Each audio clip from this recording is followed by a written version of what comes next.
Everyone, welcome to the Orange and Brown Talk podcast here on a Thursday. Dan Labbe alongside Kay Cabot. Mary Kay is at the Super Bowl, as we've talked all week. You're going to hear some background noise. She's actually at one of the team hotels right now awaiting availability. So you'll hear some background noise as we go along.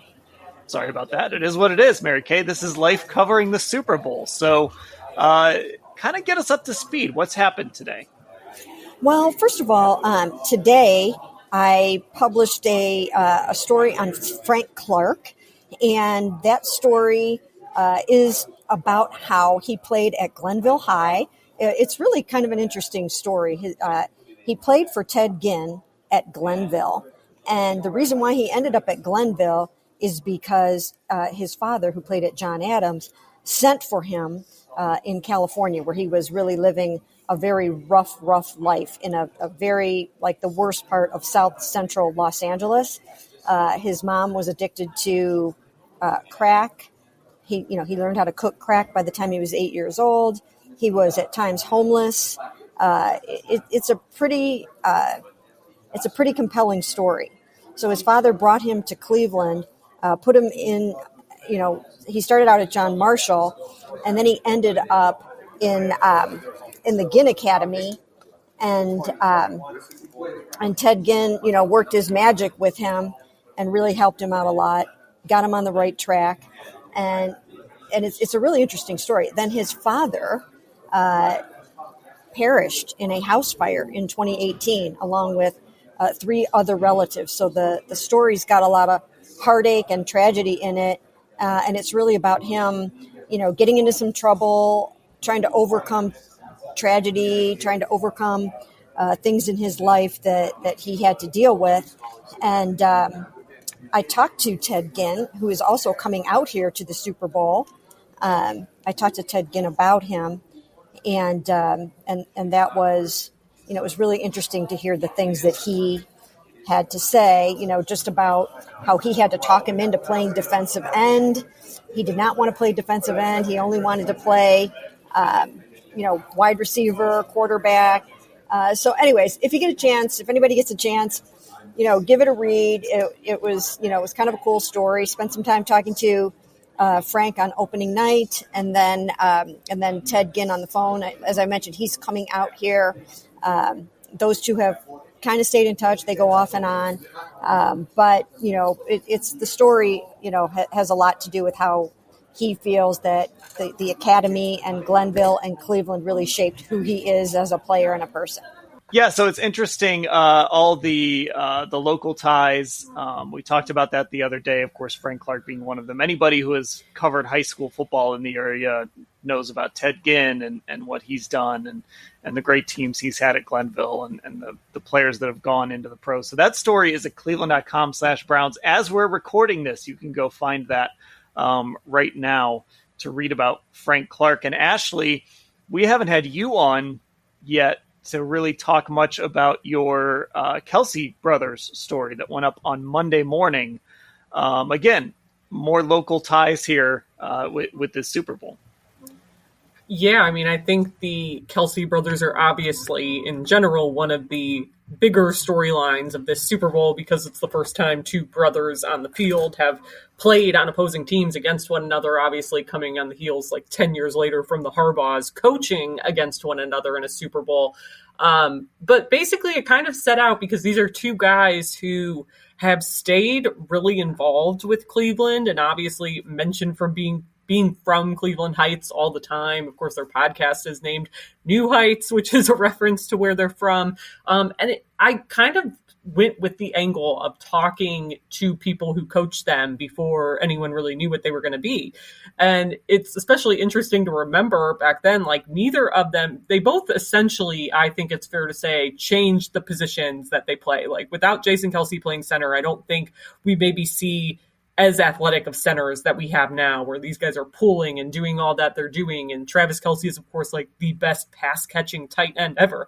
Travis Kelce was a quarterback, and Jason Kelce played all over the field except for, on the line. He was a long snapper, he was a running back, he was a linebacker, he did all these things. But it was combination of finding out, those interesting anecdotes and just kind of finding out like how involved they stay with Cleveland Heights. I mean, I think everyone in the area knows like how much money and time they've spent giving back in this area, and how, I had coaches tell me they've been instrumental in Cleveland Heights teams getting gear and uniforms and all those sorts of things. So it was just really cool. And in a kind of coincidental thing, there is a Browns connection here, because two of their former coaches, Damian Creel, who's now the head coach at Lorraine, and Kahari Hicks, who is the offensive coordinator at Cleveland Heights and had the same role when the boys were in school.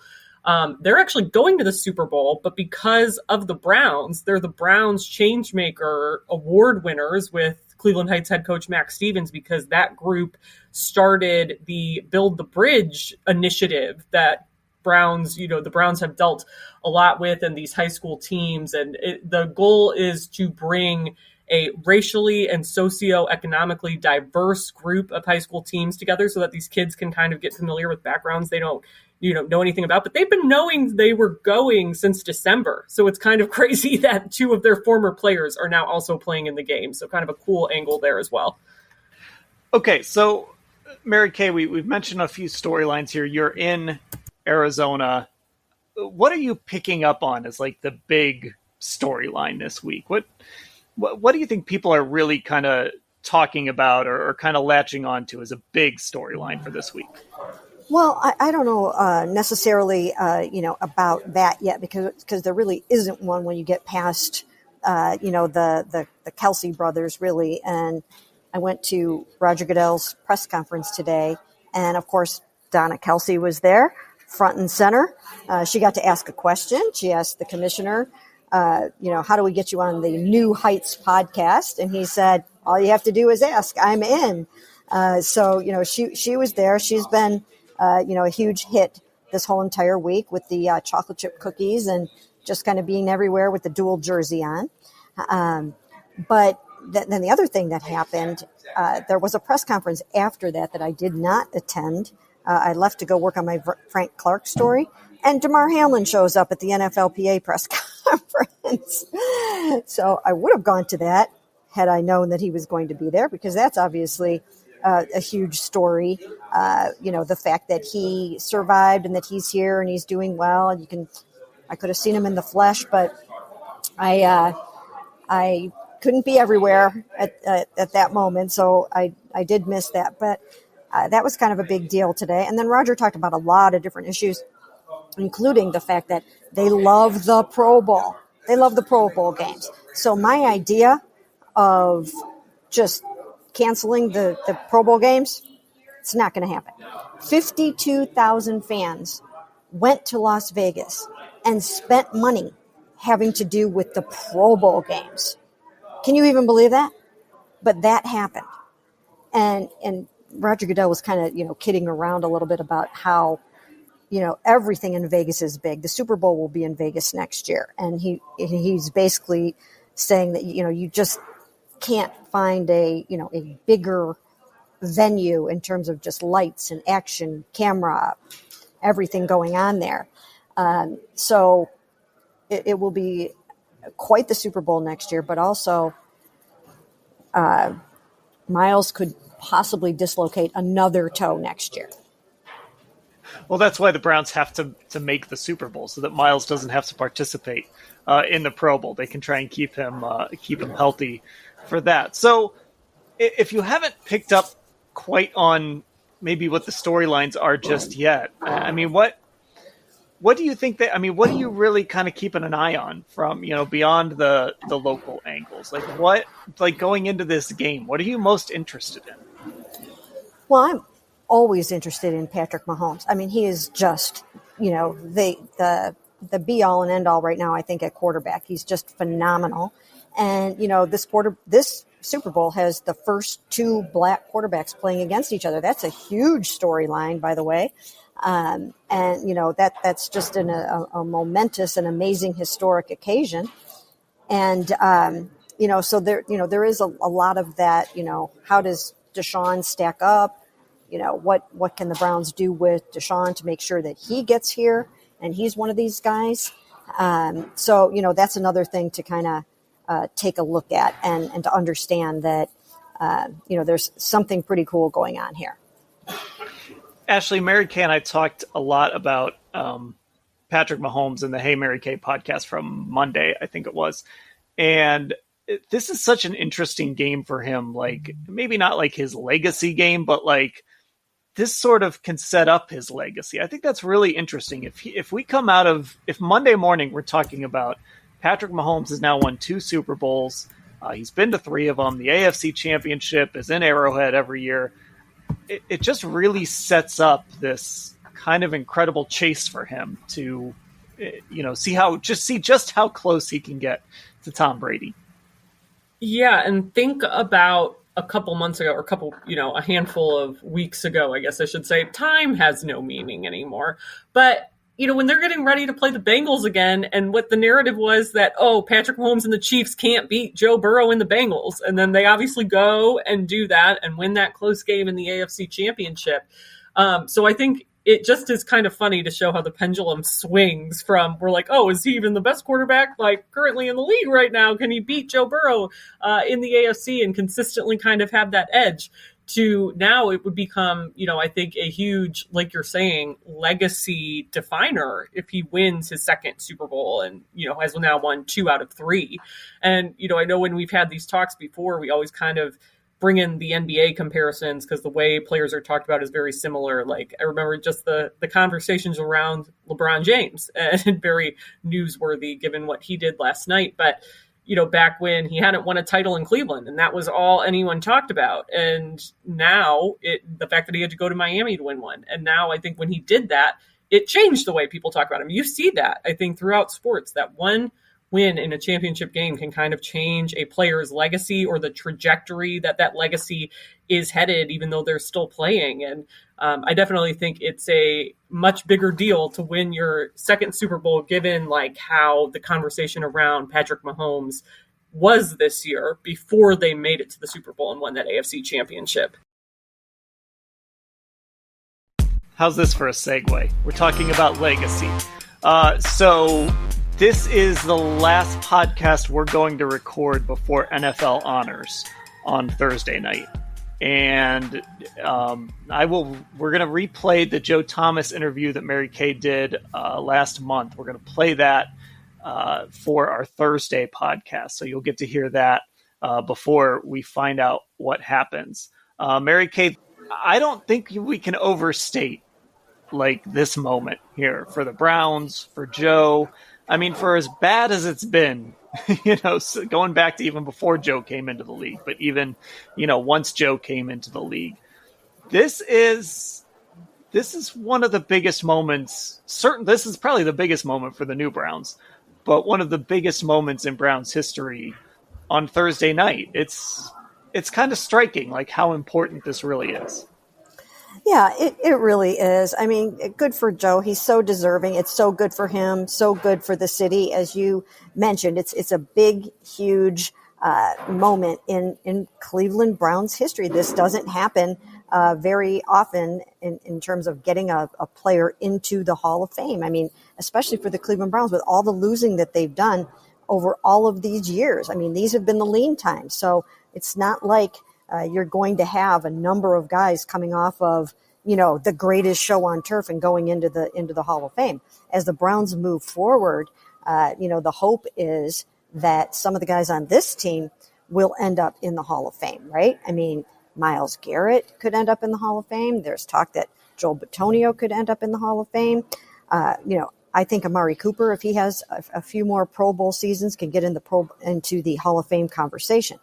But certainly in all of these really, really lean years from expansion time to now, it's been, really it was Phil Dawson and Joe Thomas were the best things going on the Cleveland Browns. So it is a big, huge historical moment for the Browns, and it's a great week for the city of Cleveland. Yeah, Ashley, we'll obviously spend more time on Joe Thomas. We'll try and do that on Friday because we certainly want to give him his due. You didn't get to cover Joe. I only got to really cover the last couple of years of his career. But just, when you think about Joe Thomas, what do you think of first? I mean, just that he was really the only stability, it felt like, that the Browns had for most of my like formative years of, growing up and watching the team. Like, it became kind of a joke. I remember that if you're going to buy a Browns jersey, you might as well buy a Bernie Kosar jersey or a Joe Thomas jersey. Like, those are the two jerseys that are never going to go out of style, instead of trying to go after, the latest quarterback that was drafted and get their jersey. So, I mean, to me, he just is what I think of when I think of the guy who was my favorite player growing up watching the Browns. And it's just because of knowing like the level he was performing at, even though this team that he was on for so many years, like, he never got to play in a playoff game. He never got to win a Super Bowl, like I think everyone thinks he deserved. And, it's just the loyalty always struck me. And especially when, Mary Kay and I were at the Greater Cleveland Sports Awards a couple weeks ago now, and Joe was hosting and talking about how, towards the end of his career, Peyton Manning called him up and said, "Hey, I think we can win a Super Bowl here in Denver, but I need you as my left tackle, and you got to try to make something happen there." And Joe wouldn't leave, and they went on, of course, to win a Super Bowl. So, I said at the time, like, it's funny because I'm so glad he stayed and spent his whole career here, but it makes like me almost the fan who grew up watching him. Now, in hindsight, it almost makes me sad for him that he never got to experience that. But I think the loyalty is just such a part of his legacy, on top of the high level he performed at individually, even when this team was struggling as much as it was. And Mary Kay, you're one of the people that kind of got to see the arc of Joe's career. I know the Joe that I covered was a little different than the Joe, like when he first came into the league. He was sort of starting to transition to the end of his career. He was really becoming kind of that media darling in a lot of ways. Not that he was, there were certainly, I'm not saying he wasn't that early in his career, but like he really started to embrace sort of who he was and kind of, what we kind of knew him for. Just watching the arc of his career. I mean, what was that like, especially now that, like, here we are, not to make us all feel old here, but here we are, Joe Thomas is about to go in the Hall of Fame. Yeah, it's pretty darn incredible, because I remember standing right there in front of him, and apparently he says I was the one that asked him the question that elicited in him saying, "Yeah, I want to go to the Hall of Fame." So, that's kind of a funny memory to have. He remembers that moment a little bit better than I remember him saying it, but I wasn't sure if I was the one that actually asked the question. But good for me, I guess I did. But he when he uttered that, I thought, wow, that's something. I'll tell you what, you just do not hear that all the time. You don't hear somebody just with so much conviction say that they're going to make the Hall of Fame. I mean, it hasn't happened a lot. Myles Garrett said it. Myles Garrett has said it. I don't know if he said it right away. He might have, though, because he said he wanted to be the best player of all time. So Myles came in talking a really, really big game. But Joe, it was a little different. It was just, understated. It was humble. It was like, well, yeah, that's what I plan to do. And then we just watched him go out and do it.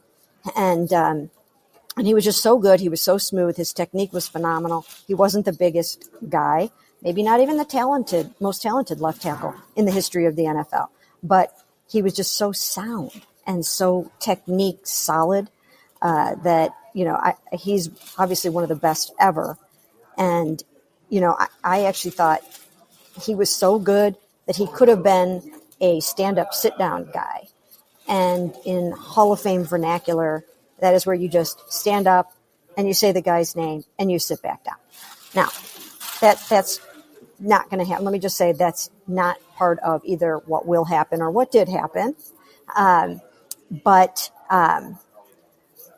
he, he almost rises to that level because that's how good he is. I mean, you can utter him in the same breath as a Brett Favre at his position or a Peyton Manning at his position.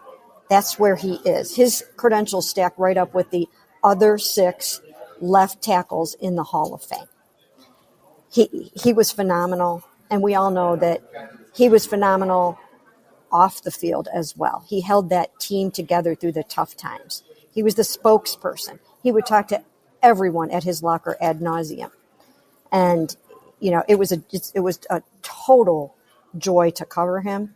And if he gets into the Hall of Fame on Thursday night, it will have been my honor and my pleasure to help vote him in. Yeah, we've got some Joe stories coming. I had a chance to talk to Joel Bitonio on the phone. And speaking of him being skinnier, Mary Kay, him being smaller, one of the things Joel told me is like his first impression was Joe like just put tons of butter like on his bread when he had like his first lunch with him. And it was because he had to eat all these calories just to keep his weight up. Just tons of butter. He said he thought it was a Wisconsin thing, maybe.